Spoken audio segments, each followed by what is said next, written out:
अस्सलाम वालेकुम, मेरा नाम डॉक्टर सोबिया नवाज़ है और मैं कंसल्टेंट गायनेकोलॉजिस्ट हूँ और मैं लास्ट 20 ईयर्स से गायनी की प्रैक्टिस कर रही हूँ। आज मैं हेल्थ पॉइंट के फोरम से आपसे कुछ हेल्थ इन्फॉर्मेशन शेयर करना चाह रही हूँ। आज मैं रिप्रोडक्टिव हेल्थ के बारे में बात करूँगी, जिसमें most common reproductive health is कि बहुत सारी ख़वातीन की ये मोस्ट कॉमन कंप्लेंट होती है कि उनको वेजाइनल डिस्चार्ज है, जिसको आम ज़बान में लुकोरिया कहा जाता है। लुकोरिया का मतलब ये है कि एक उसमें हमें समझने की ज़रूरत है कि ये नॉर्मल फिजियोलॉजिकल डिस्चार्ज है या ये पैथोलॉजिकल डिस्चार्ज है। फिजियोलॉजिकल डिस्चार्ज के कुछ डेज हैं जो कि नॉर्मली हर खातून में पीरियड्स के कुछ दिनों के बाद एक हफ्ते के लिए रहेंगे और उसके बाद वो बिल्कुल ठीक हो जाएंगे।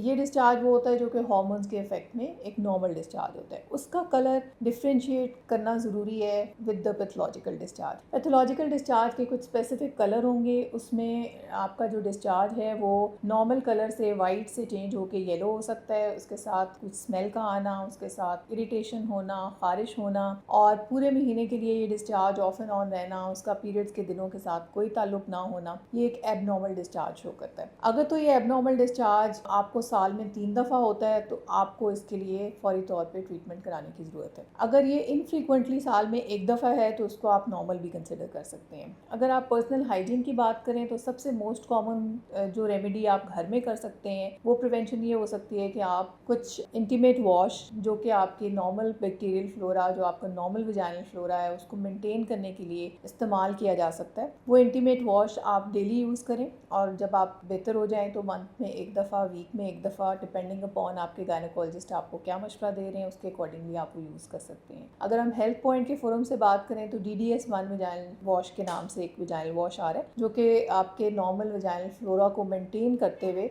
एबनॉर्मल वेजाइनल पैथोलॉजिकल डिस्चार्जेस को ठीक करने में आपकी हेल्प करेगा। इसका रेगुलर यूज़ आपको फर्दर कॉम्प्लिकेशन से बचा सकता है। इसके अलावा अगर हम डिफरेंट टाइप के डिस्चार्जेस की बात करें तो अगर ये फंगल इन्फेक्शन है तो उसके लिए एंटी फंगल ट्रीटमेंट की ज़रूरत है जो कि आपको डॉक्टर के मशवरे से लेना पड़ेगा। अगर ये बैक्टीरियल इन्फेक्शन है तो एंटी बैक्टीरियल और एंटीबायोटिक्स लेनी पड़ेंगी। जो कुछ इन्फेक्शन ऐसे हैं जिनको हम STI कहते हैं, जो कि सेक्शुअली ट्रांसमिटेड इन्फेक्शन होते हैं। इसमें दोनों पार्टनर्स का सेम टाइम पे ट्रीटमेंट ज़रूरी है, जिसमें हम मियाँ बीवी दोनों को एक ही टाइम पे ट्रीटमेंट ऑफर करेंगे। उनको सेम टाइम पे कुछ एंटीबायोटिक्स देंगे जो कि वो दोनों यूज़ करेंगे ताकि दोनों का ट्रीटमेंट एक ही टाइम पे हो जाए। अगर इस तरह के इन्फेक्शंस को ट्रीटमेंट नहीं दिया जाएगा तो वो बाद में जाके बांझपन का बायस बन सकते हैं, जिसमें कुछ क्लेमिडियल इन्फेक्शन है जो कि ज़्यादातर ट्यूब्स के इन्फेक्शंस में और यूट्रस के इन्फेक्शन कर देते हैं, जिसकी वजह से परमानेंट तौर पे, मुस्तकिल तौर पे बांझपन का मर्ज हो सकता है। इसलिए इन्फेक्शंस का ट्रीटमेंट सही टाइम पे और सही गायनेकोलॉजिस्ट के मशवरे के साथ मुस्तनद ट्रीटमेंट बहुत ज़रूरी है। इसी तरह जैसे मैंने आपको बताया कि नॉर्मल जो आपकी रूटीन में पर्सनल हाइजीन है, बीइंग अ